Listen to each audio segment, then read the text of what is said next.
Pošto su boravili jedno vreme na ostrvu Friul ispred Marseja, srpski đaci su se zatim iskrcali u marsejskoj luci, boravili jedno vreme u luci, da bi zatim sa ovoga mesta bili upućeni u razne krajeve Francuske.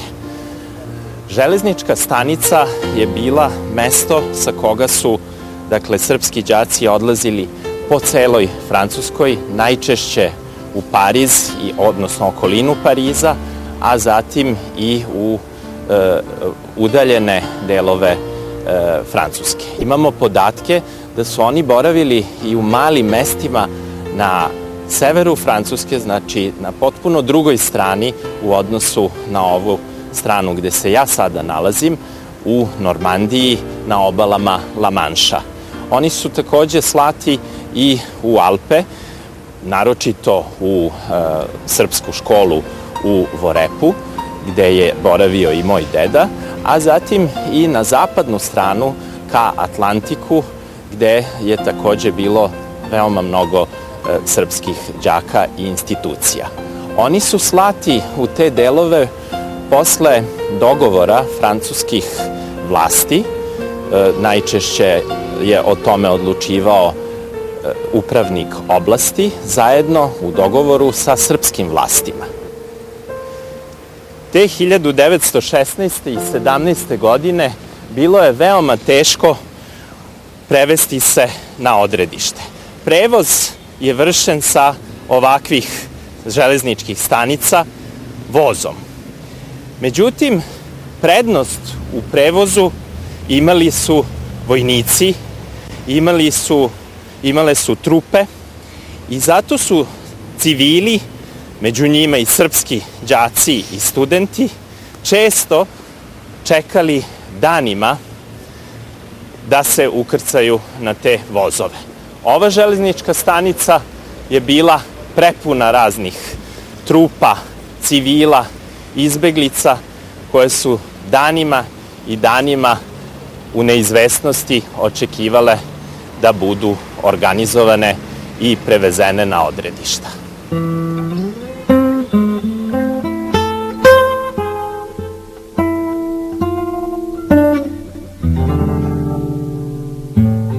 Jedno od odredišta naših ratnih đaka na njihovom putu kroz Francusku bio je i gradić Menton.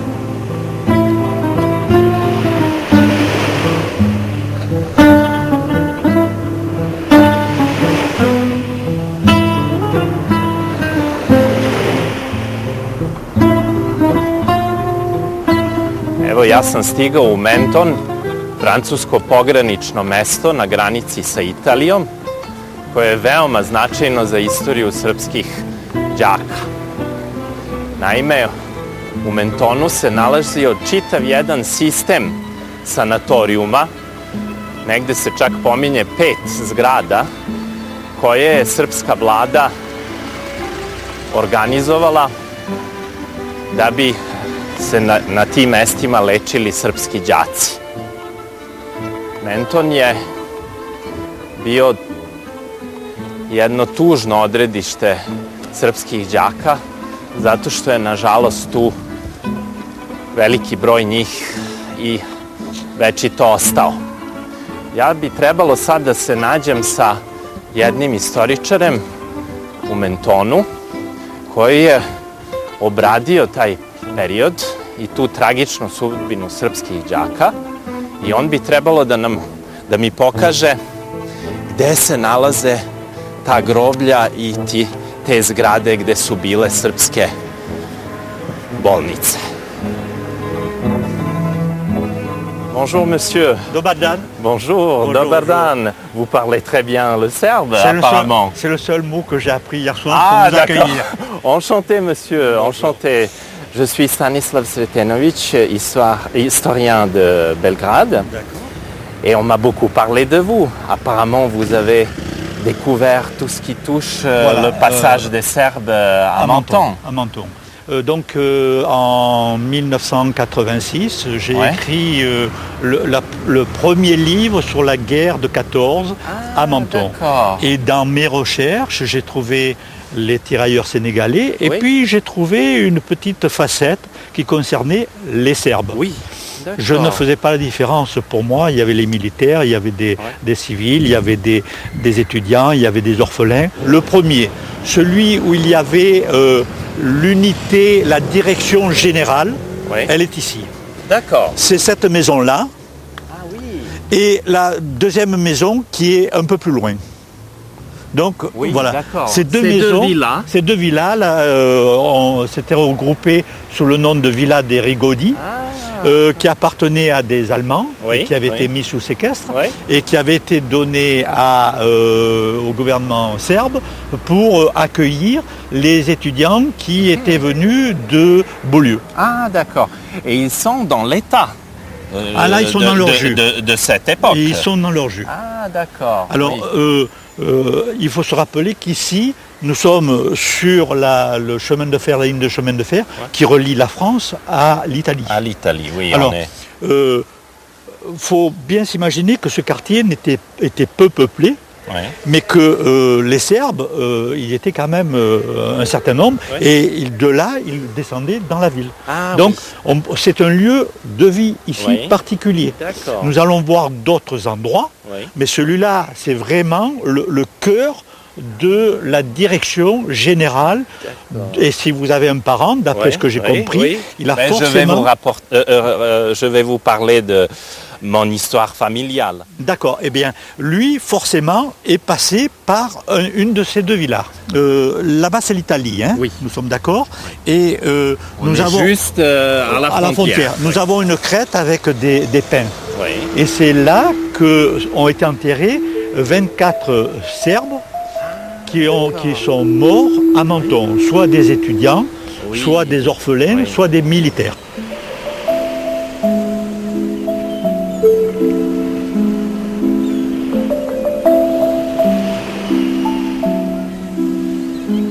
Et Menton était surtout une ville pour le rétablissement de ces jeunes gens, pour le repos. Beaucoup parmi eux étaient malades. Alors, Menton avait une réputation de ville pour les tuberculeux. Mon grand-père, qui est de génération 1897, arrivé à Vorep et fini ses études, obtenu son baccalauréat, il est parti pour Bordeaux, où il a fait ses études, où il a terminé ses études en 1922, et sa thèse de la fin des études était sur la tuberculose en Serbie. Et la Et donc tuberculose, je peux vous montrer sa thèse de doctorat qui touche exactement à ce sujet qui est apparemment traité sur place ici à Menton. alors voilà la ville. Hein. La ville telle que les ont vus les Serbes lorsqu'ils séjournaient à Menton. Oui, voilà. Donc vous voyez ici, j'ai un dossier familial et je vous montre tout de suite sa thèse de la fin des études, donc la tuberculose en Serbie, par Dr Dragoljub Sretenović, publié à Bordeaux en 1922. D'accord. Et donc une partie de ces recherches était liée certainement à une analyse de ce qui s'est passé à Menton et comment ces gens étaient soignés. Sachez qu'il y avait une particularité parmi les Serbes qui étaient tuberculeux. Menton a accueilli à Garavant, un petit quartier où nous allons aller, a accueilli des soldats serbes tuberculeux, mais en plus aveugles. Ah, d'accord. Alors, ils avaient vraiment la totalité, c'est-à-dire que tuberculeux, étrangers en France, et ils étaient aveugles. Ah oui. Donc voilà, c'est aussi cette particularité qui existait. Si on monte là, on va se retrouver dans la nature, on ne va plus pouvoir marcher parce que c'est étroit. Ici, au-dessous, vous publiez une carte postale de l'époque aussi, où on voit une classe d'étudiants serbes à Menton, à Villa Iberia. Oui. Et donc ces Serbes, quand on les voit ici, on voit qu'ils étaient assez satisfaits. Mais comment vous voyez un enfant qui arrive après autant d'épreuves ici, un peu perdu? Est-ce que la vie vraiment était si facile pour ces gens? La vie à Menton... Moi, j'avais l'impression que c'était des épreuves terribles pour eux. Oui, ils ont subi des épreuves terribles, mais à Menton, ça a été un havre de paix. Ils vont pouvoir, à Menton, revivre. C'est un territoire qui est en paix, il n'y a pas de guerre. Même si Menton a subi la guerre de 14 parce que son industrie hôtelière va être complètement sabordée, néanmoins la vie elle est belle, il y a des palmiers, il y a du soleil, les enfants descendaient, la mer venait ici jusqu'au pied de l'hôtel. Ils pouvaient se reposer. Ils pouvaient se reposer. Le climat, vous le connaissez, le climat de la Côte d'Azur est exceptionnel. Ouais. Les orphelins dans l'ensemble, tous les Serbes qui sont venus à Menton ont eu un traitement exceptionnel, humain, et puis qui les a remis sur pied.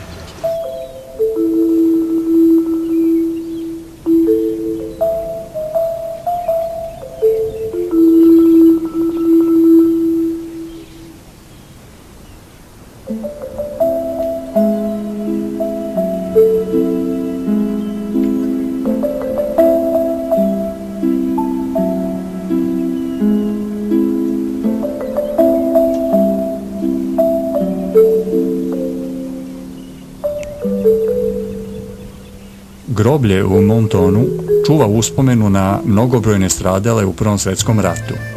Jean-Claude Volpi će objasniti našem istoričaru Stanislavu Sretenoviću zašto je ovo groblje važno za priču o srpskim đacima.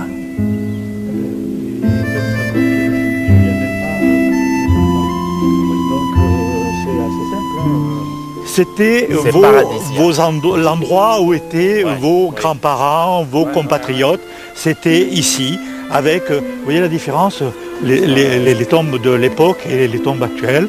Et nous avons toute la vieille ville, et c'est dans cette cité que les Serbes ont été accueillis et qui ont pu avoir un répit dans cette vie d'errance de réfugiés. C'est paradisiaque et ça montre combien les Français de cette époque et les Mentonnais spécialement de cette époque avaient accueilli les Serbes et avec quel amour et respect ils les ont enterrés dans un lieu si important. J'ajouterai néanmoins que le financement, puisqu'il faut quand même parler d'un financement, le financement était américain. Ah oui. Est-ce que ça passait peut-être à travers la Croix-Rouge américaine? Oui, n'oublions pas que Menton aussi était à l'agonie financière, n'avait pas d'argent pour recevoir encore plus de réfugiés que ce qu'elle avait déjà. Oui. Donc heureusement que nous avions ici à Menton quelques ressortissants américains.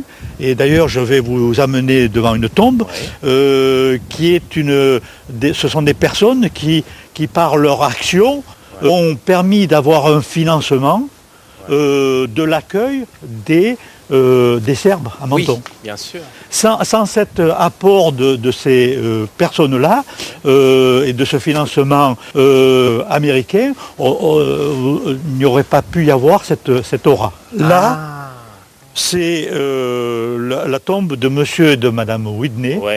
Monsieur Whitney était un Américain, un industriel américain qui avait épousé une Française, madame Jeanne Whitney, et grâce à leur action en 1916 et leur action au niveau de l'Amérique, a pu amener un financement avec Gabriel Hanotto, qui habitait Roquebrune, qui était un ministre et un académicien. Ils ont réussi à trouver le financement aux États-Unis qui a subvenu à tous les besoins des étudiants ou des orphelins serbes à Menton.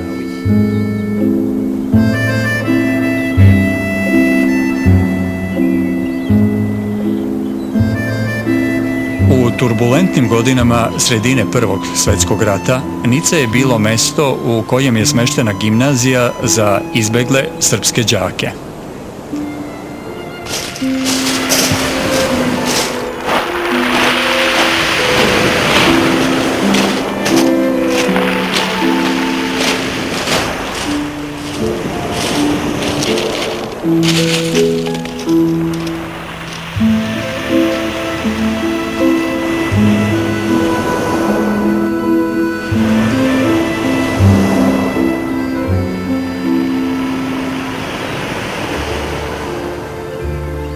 Mihajlo S. Petrović, đak koleža Šampolion u Fižaku, 15. jun 1917. godine.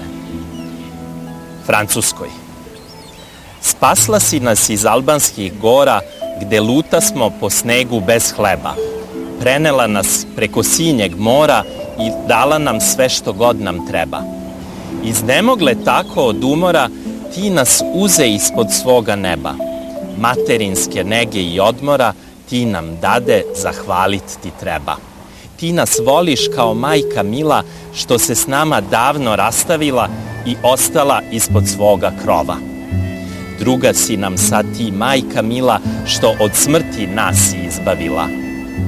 Zato hvala, otadžbino nova. Ti nas tešiš, ti nam blažiš tugu, ti nam dade milu majku drugu. Zato hvala, otadžbino nova.